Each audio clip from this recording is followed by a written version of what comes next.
علی رضی اللہ تعالی عنہ فرماتے ہیں کہ میں سیدہ فاطمہ الزہرا رضی اللہ تعالی عنہ کو بیاہ کے لایا۔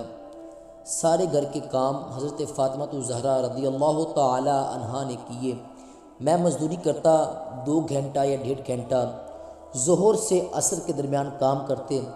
2 کلو کھجوریں ملی تو مولا علی شیر خدا نے اٹھا کر اپنی کمر پر رکھی۔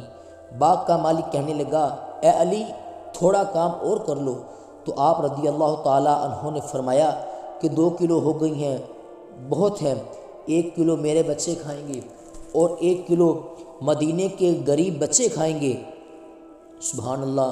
باغ کا مالک کہنے لگا کہ اے علی کل کیا کرو گے؟ تو مولا علی شیر خدا نے فرمایا کہ جو رب کل زندگی دے گا وہ روزی بھی دے گا۔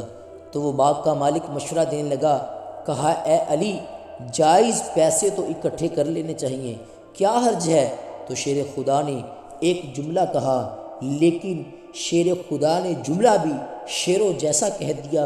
حضرت علی رضی اللہ تعالی عنہ فرمانے لگے، مال اگر حرام ہو تو عذاب ہوتا ہے اور اگر حلال ہو تو حساب ہوتا ہے، لہٰذا میں نہ تو عذاب والا کام کرتا ہوں اور نہ ہی حساب والا کام کرتا ہوں۔